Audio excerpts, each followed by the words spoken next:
This was not – this is so the NBA, Mike.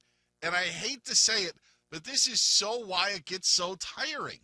And I love trades. Tomorrow on this network, on your TV networks, on all of the other channels, it will be 50-50 on whether they're talking about Durant or they're talking about who was just crowned the NBA champion. And that is what's so crazy to me. This is so contrived.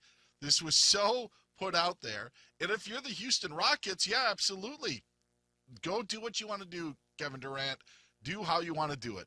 There's no way that this was just a coincidence that it was announced while he was on stage at Fanatics Fest. Now, we mentioned Fanatics Fest. For those unaware, you may have bought some sports memorabilia. Maybe you got trading cards, whatever. They've got Michael Rubin getting into that, working with Topps and everything. But this is the second year of a massive event at the Javits Center and taking over New York City, where you've got a lot of activations from the leagues, from league partners, and then a cavalcade of stars coming through for photo ops, autograph signings, things like this, live podcasts. So sitting down for a conversation with Taylor Rooks, smile on his face as it's announced, crowd goes nuts. And as that, you would never convince me that this wasn't. I mean, he knew. Obviously, he's a veteran of the years that he has in the league. I mean, that's a done deal before he walks onto that stage. But he's going back to his time with Golden State. It's been interesting to watch the business side of the Kevin Durant move, how many big friends and businesses he partnered with there. But he also got into the memorabilia business, so I'm not surprised that he would make it part of this event, which has gone next level. I was telling you during the break, Victor Wembanyama comes back from his sojourn at the monastery, and he's buying $2,500 autograph Mark Hamill Star Wars cards. You got Emma Roberts, the actress. She's out and buying stuff. Livy Dunn buying up all the rare Paul Skeens cards, and they're talking to her like she's 5. On principle, I wouldn't have spent a dime of my money on these booths. You know who you are. Don't talk down to her. She knows what a numbered out of 10 card means, you dopes. I have no idea what you're talking about, but hey, anyway. But all of that to say, well, but look, if the card's out of 5, there's 5 printed. Like, they're talking to her like, realize there's only a handful of these in So existence. somebody was talking down to her like she was a child. Like, no, she's now been in this game a couple of years at a minimum. But walking around, and there's video of her negotiating deals and, trying to do the sales pitch. Some of the most cringy things I think I've seen in recent memory. And I used to traffic in doing these shows. Yeah. I know that, I thought Isaac Lowenkron needed, we've had a lot of stuff going on behind the scenes, but Mike, this is the opportunity to present it, to do your thing if you're Kevin Durant. And this is, I don't mind Kevin. I like how Kevin Durant engages. I like how he does have conversations, but it's never really a give and take. It's he's telling you how it really is. Now, granted, he's defending himself a lot of times, but it's just the fact of the timing of this in advance of today. We knew it was going to be tight because of the draft on Wednesday. Right. Normally the draft is on Thursday, and now the NBA says we're going to do a 2-night deal. So you start a day earlier. The draft and the NBA Finals have always been a tight squeeze because of if you have a 7-game series, and now you got the tightest of squeezes. You have to get this trade done at some point. But it's the fact, Mike, that it not only came prior to Game 7, it happened when he was on stage to get this viral moment that all of these cell phone cameras have been able to take and now put up on social media. That is the reason why Kevin Durant gets flack at times. It's not that he's, an attention hog, but he knows what he's doing. Like, he knew what he was doing when he left Oklahoma City to go to Golden State. He's so in tune to where he is and what he is, and he kind of plays it off of like, hey, it's just ball. I did my thing. We had a crap year this year. Going back and forth with DeMarcus Cousins, whether there were fights or not, Durant is always in the mix. And I just think it's a really bad look for him in this scenario to do this at this point. We had a report out of Phoenix. Somebody was saying that the deal was likely to get done on Monday, which you could say Monday or Tuesday, but obviously somebody had some intel that Monday was likely going to be the day because he needed to do it before the NBA draft. But to do it here when he's on stage, when it could have happened at any point today or prior to Game 7, it just kind of rubs me the wrong way. Well, it's part of what we talk about it as a superstar league, and certainly a lot of ink slung and radio and TV segments about the NBA just for that, right? Team versus player, right? Kevin Durant making headlines during the year after the trade deadline if he just didn't want to move. Not that they expected to win or anything, just here's an opportunity to go to and maybe play deep into the playoffs. No, I'm not.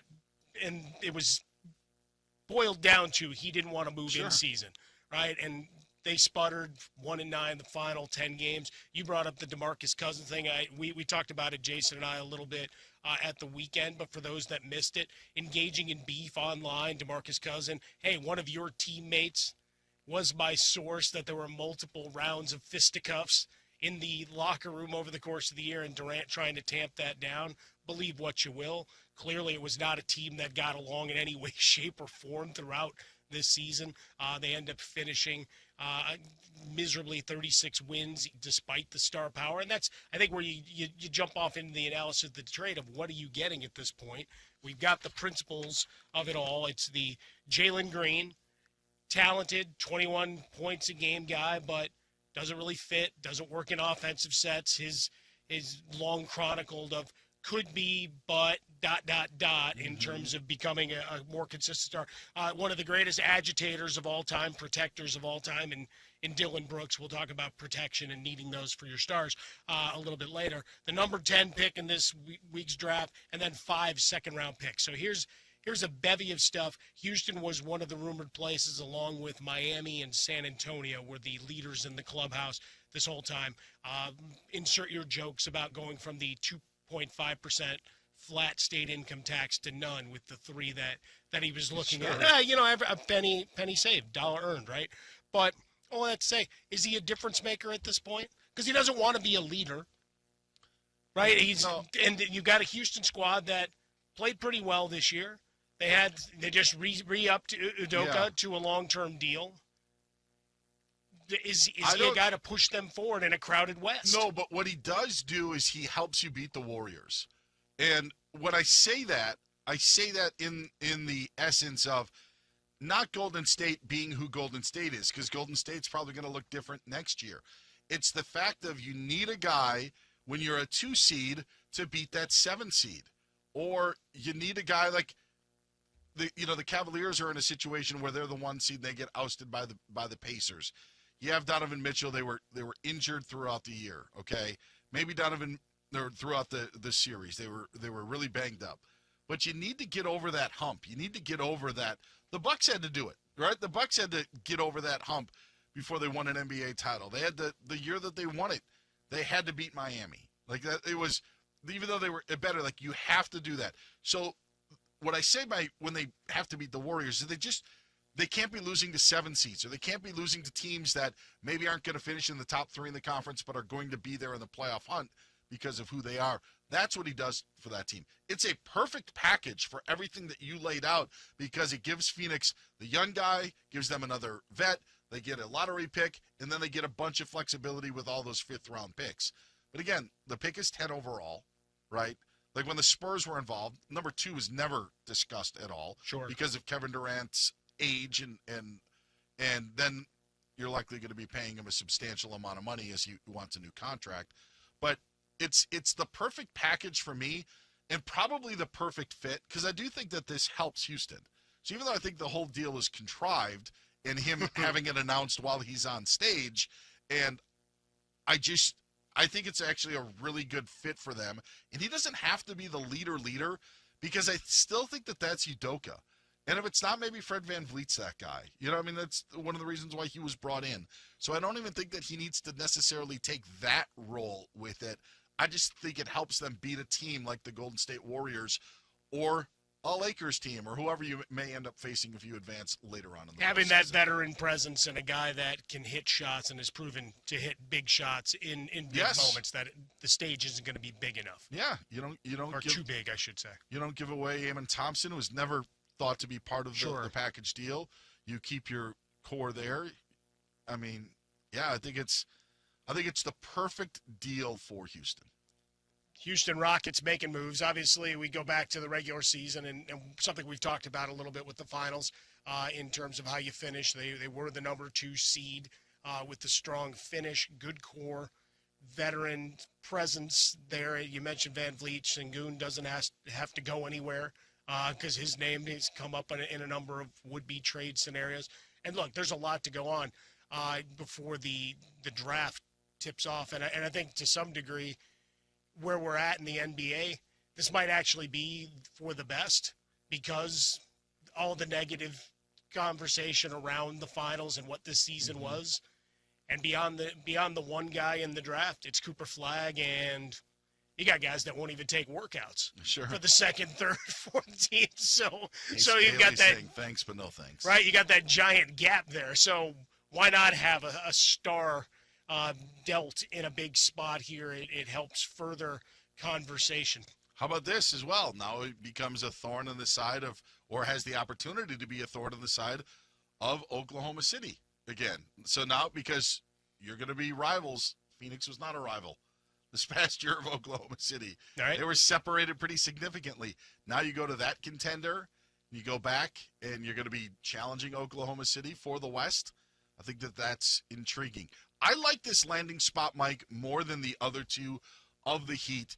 Even if you went to the Heat, the Eastern Conference just needs some more star power. Right. They really do. They need the conference needs this youthful injection or the star power injection, because right now it's a bit of a grind. And you can name names and then you're going to realize on how much of a grind it is. But I don't think Durant would have changed that with the Heat. It's an aging Durant. If it was 8 years ago, different story, but it's an aging Durant now. And then with the Spurs, it just doesn't fit because of how young they are. And when you make the deal for De'Aaron Fox to bring in, now all of a sudden you got to fit Durant in. They haven't had a lot of time with Wembanyama because of his health. I think it would have been more of a negative and more of a work, especially for a first-year head coach in San Antonio. So I think Houston was the right fit for these three. And the package, again, they gave up is you're no trading cards. Like, I think they got the better end of the deal. Maybe Jalen Green ends up being that cards that's worth 1,000, sure. Down the line. But this trade at least fits. I like that we bring it back to the Fanatics Fest and the base of what's going on there. But for Durant, you bring up the Miami Heat. When we look at where the Eastern Conference is, right, and do the deep dive of contenders, because you've got a lot of veterans that are hurt, right? Your Bucks, no Damian Lillard. We've talked about it in prior episodes, but circle it back here. Boston, there's no Jason Tatum. There was already questions of what that roster was going to look like based on where they're at. In terms of their spending and what they would need to shed to move forward anyway. Cleveland, great collection for this year. Do they replicate that for another year? But they're going to be there. Okay, fine. But the rest of the conference, Knicks are going to go through some changes. They're still looking for a head coach at this point, right? So go throughout the process. So for the Heat, there might have been an opportunity to inject them back. Now, would that make them championship level? No.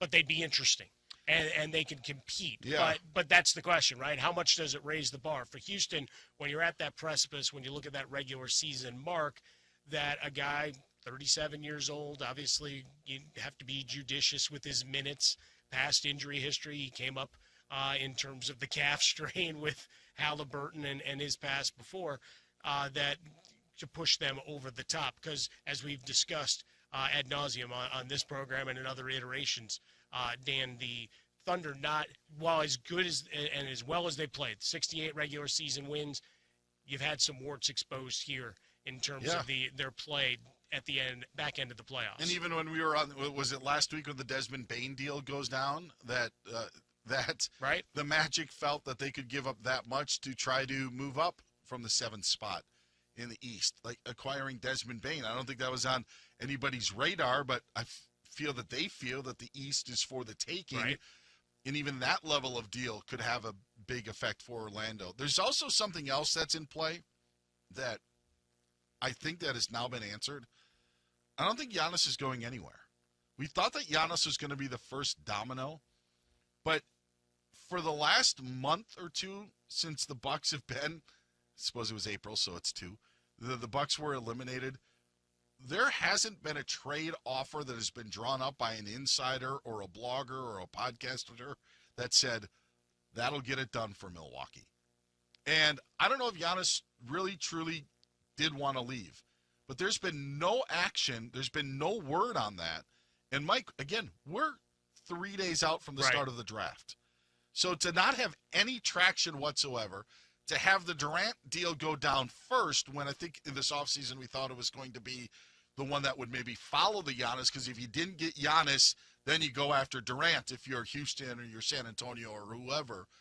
I think we have our answer on what Giannis is going to do and what the Bucks are going to do, and that's he's going to stay in Milwaukee. I mentioned all these stars wandering around Fanatics Fest. We joked off air, you and I, about the Brady, Eli Manning, WWE nonsense that they were doing and everything. I think it would be a really great move if Giannis just walked into that convention center and started walking around, just to put the fear of God. Why is Giannis here? Well, put him on a stage. Maybe they'll announce that he's traded. What a coincidence. Wow. What a shocker. Unbelievable. What are the odds, Mike, that this is leaked to an insider? What are the odds that this is happening? Oh, my gosh. I've got egg on my face. Wow. Oh, geez. What a viral moment. So you don't authentic and you don't real. like viral moments. Oh, just how crazy that was with Brady and Eli Manning. Wow, how spontaneous. Jeez, we're not idiots. It's one of the worst sells we've ever seen, by the way. Oh, my goodness. Neither guy looked like they wanted any physical engagement, just like when they used to get skittish with guys at their feet. He's Dan Beyer. I'm Mike Harmon. As you can tell, a lot going on here on a beautiful Sunday morning. Kevin Durant headed down to the planet Houston. We just celebrated the anniversary of the release of Superman 2, and that's how General Zod called it, Houston.